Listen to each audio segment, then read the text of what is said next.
नमस्कार। त्रेता युग की ये कथा है। विश्वजित नामक राजा के 3 पुत्र थे।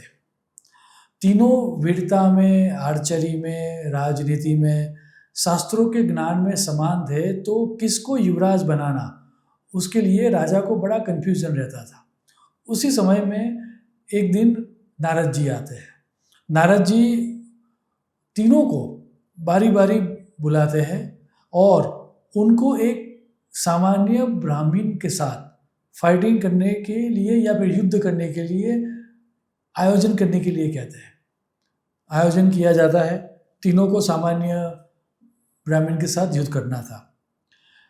पहला जो युवराज था या पहला जो संतान था उनका नाम था अमर। अमर 10 मिनट में ब्राह्मण को हरा देता है। दूसरा जो पुत्र था राजा का, उसका नाम था बाहुबली। वो 5 मिनट में ब्राह्मण को हरा देता है। तीसरा जो पुत्र था उसका नाम था चक्रपाणि।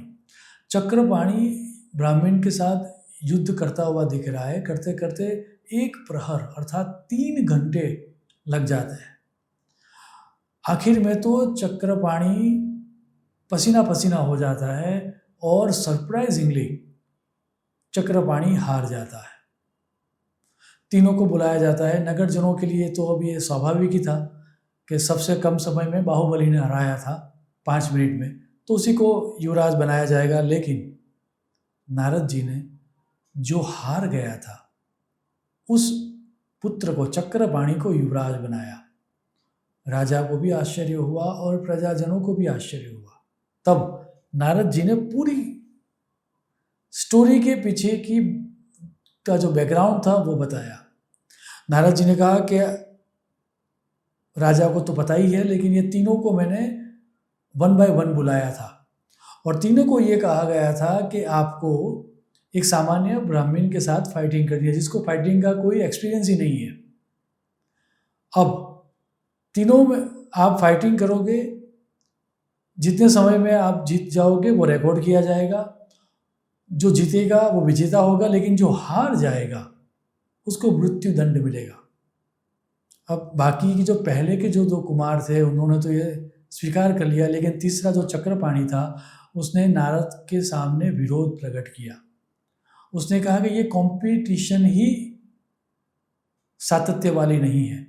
हम लोगों के पास फाइटिंग का एक्सपीरियंस है और उस ब्राह्मण के पास तो एक्सपीरियंस ही नहीं है, तो ये मुकाबला ही बराबरी का नहीं है।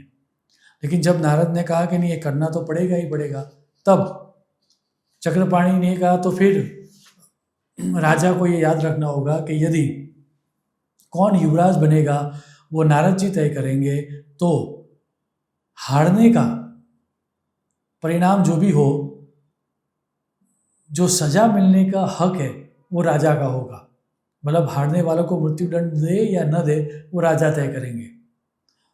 नारद जी कहते हैं कि पहला राजकुमार जानता था कि जीतेगा तो ब्राह्मण हार जाएगा, मर जाएगा, फिर भी वो जीत गया। दूसरे राजकुमार ने ये देखा कि पहले राजकुमार ने 10 मिनट ली है, तो दूसरे ने 5 मिनट में उसको हरा दिया। तीसरा जानता था कि यदि वो तो जीत जाएगा तो ये ब्राह्मण मर जाएगा, इसलिए उसने टाइम लिया। इस पूरे युद्ध को एक नाटक बना दिया और आखिर में हार गया, क्योंकि उसको पता था कि हारने के बाद भी मृत्युदंड देना या न देना वो तो राजा तय करेगा, और राजा तो उसका पिता है, उसको कोई दंड नहीं मिलेगा।